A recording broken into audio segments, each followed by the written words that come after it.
Selamat pagi semua. Hari ini kita akan masuk bab 7, bahagian 3. Okay, kita akan mula dengan latihan subtajuk berformat PT3. Kita tengok nombor 1. Raja menunjukkan sebuah kubus EF, GH, IJ, KL. Antara yang berikut, yang manakah norma bagi sata GHIL? Jadi kalau kita nak cari norma, kita kena tentukan satah dulu. GHIL, okay, adalah satah mencancang di belakang. Jadi norma dia mesti ke depan. Okay, jadi di sini kita ada EH. Jadi jawapan kita adalah B. Okay, nombor 2, tentukan sama ada unjuran berikut ialah unjuran ortogon atau tidak. Jadi cara kita akan tentukan bahagian objek yang kita akan reflect ke atas satah. Jadi ini dia. Dan kita akan panjangkan unjuran daripada setiap bucu bentuk ini sehingga menyentuh satah. Di situlah kita boleh nampak unjuran ortogon kita. Jadi nampaknya unjuran ortogon kita sama dengan objek. Jadi sama ia. Okay, kita tengok nombor 2 pula. Bulat, kalau kita panjangkan garisan unjuran, kita boleh nampak bulatan dia sepatutnya lebih kecil. Jadi jawapan untuk ini adalah tidak. Kemudian nombor 3. Okay, jadi kalau kita nak tengok unjuran ortogon dia, sepatutnya dia ikut segitiga yang berada di tengah. Jadi kita panjangkan setiap garis unjuran itu, kita dapati segitiga itu adalah lebih besar. Jadi ini salah juga. Okay, soalan terakhir. Okay, ini segitiga bersudut tegak. Okay, jika kita panjangkan unjuran garis, kita dapat bentuk yang sama. Jadi unjuran ortogon sama dengan objek ia. Okay, kita tengok nombor 3. Darjah 2 menunjukkan sebuah objek dengan arah pandangan X dan Y. Tentukan sama ada panjang garis yang berikut sama atau tidak antara objek dan unjuran ortogonnya. Jadi yang pertama kita nak semak garis BC. Kalau BC daripada Raja kita nampak 4. Tapi kalau kita pandang daripada X, apakah nilai dia? Okay, jadi kita akan lukis bentuk macam ini. Dan label panjang ukuran kita dapat BC dalam lukisan adalah sama dengan objek sebenar. Jadi sama. Okey. Okey, nombor 2 kita nak cari AD dari Y. AD okey, sepatutnya 4 cm. Tapi kalau kita pandang daripada Y, kita dapat berapa cm. Okay, apa yang kita nampak? Okay, unjuran ortogon kita adalah EAB. Okay, jadi di situ kita akan label A akan bertindih dengan titik D dan B akan bertindih dengan titik C. So, di situ kita tak nampak pun panjang ukuran AD. Tetapi sebenarnya adalah 4 cm. Okay, BC sama dengan AD. Jadi jawapan kita adalah tidak sama. Okay, nombor seterusnya, kita nak cek sudut pula. ECB daripada X. ECB. Okay, di sini adalah 55 darjah.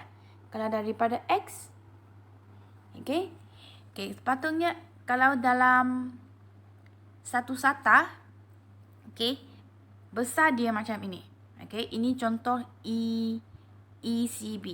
Tetapi bila dia dinaikkan, kita boleh nampak sudut pada ECB adalah lebih kecil. Cuba bandingkan sudut ini apabila dia dalam sekeping satah dan apabila dia bergabung dalam objek ini dengan menjadi satah condong, kita boleh nampak sudut dia adalah lebih kecil.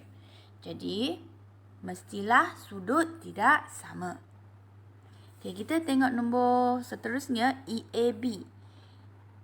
EAB. Kita nampak 60 darjah. Okay, tetapi kalau kita pandang daripada Y, okey, kita dapat juga sudut yang sama sebab kita memang pandang daripada satah tersebut. Jadi ini adalah sama. Okey, jadi hari ini kita akan masuk bahagian yang kedua iaitu pelan dan dongakkan. Apa itu pelan dan dongakkan? Okey, sebenarnya dia adalah unjuran ortogon dari pelbagai arah pandangan sisi. Okay. Unjuran ortogon pada satah mengufuk yang dilihat dari pandangan atas dikenali sebagai pelan. Manakala unjuran ortogon pada satah mencancang yang dilihat dari pandangan sisi atau pandangan depan dikenali sebagai dongakkan. Jadi kita ada dua jenis dongakkan. Okay, lukisan unjuran ortogon yang memberi maklumat tepat berkaitan dengan reka, bentuk dan saiz suatu objek. Jadi dia sama dengan unjuran ortogon sahaja, tetapi dia pecahkan kepada pelan, dongakkan. Okey, kita tengok nombor 1, dia minta kita lukis pelan. Pelan ialah apa? Pandangan dari atas. Jadi kalau pandangan daripada atas, kita akan nampak A, B, C, D yang bertindih dengan satah mengufuk E, H, G, H. Jadi kita lukis dulu. Okey, satah mengufuk A, B, C, D dan dia akan bertindih dengan E, H, G, F dengan jarak 4 cm daripada titik A atau D. Jadi kita boleh label ini adalah daripada satah mengufuk yang di bawah. Kemudian satah mengufuk yang berada di atas adalah E, H, F, G. Kemudian kita label seperti soalan sebelum ini sahaja. Cuma di sini kena ingat, jika kita lukis sisi yang nampak, seperti ini, kita akan guna garis tebal. Jika kita nak lukis garis terlindung, kita guna garis sempang.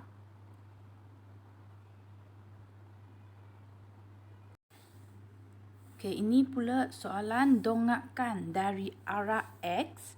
Apa yang kita nampak adalah dua satah mencancang yang bertindih. Jadi saya akan lukis bentuk trapezium ini, dengan tapak 6 cm dan tinggi 4 cm dan lebar ini pun 4 cm. Kemudian saya akan label satah yang kat belakang EH, CD dan bertindih dengan satah FGBA. Labelkan semua ukuran itu sahaja. Kita tengok C pula, dongakkan prisma dari arah Y. Kita akan tengok satu satah mengufuk dan satu satah condong. Satah condong, apa yang kita nampak, dia akan jadi macam mencancang. Jadi dia akan nampak lebih kecil seperti satah mencancang FEDA. Dan titik-titik dia akan bertindih dengan FEDA. Jadi GHCB kita akan tulis di depan. Kemudian kita label 6 lebar, 4 tinggi. Siap. Pelan dongakkan depan dan dongakkan sisi juga boleh dilukis secara gabungan. Dan dibahagi kepada 4 sukuan. Jadi kita ada 2 cara, iaitu kita akan lukis 45 darjah di sukuan ketiga atau keempat. Jadi mereka ni ada satu kesamaan, iaitu 45 darjah mesti berada di bawah dan bersebelahan dengan pelan. Jadi pelan sentiasa berada di bawah. Di atas pelan mesti dongakkan depan. Jadi kita nak lukis gabungan pelan dongakkan objek ini. Jadi first step kita akan lukis cross dan tentukan you nak guna mana satu cara. Saya guna 45 darjah di bahagian bawah ni. Dan ukur, pastikan ini betul-betul 45 darjah. Kamu boleh jangka lukis atau guna protractor. Okey, ini 45 darjah. Okey, kemudian kita label.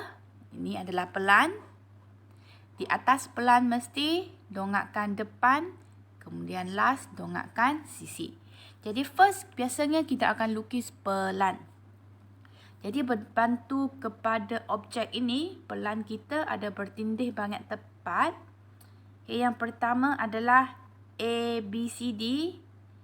Okay, tepi dia A, R, Q, P. Ini yang kita nampak. Okay, dan di atas dia ada bertindihnya E, F, G, M dan L, K, J, H. Okay, jadi apa yang kita nampak adalah bentuk macam ini. Okay, di mana E, K adalah 6 cm. Okay, kemudian KJ 3 cm.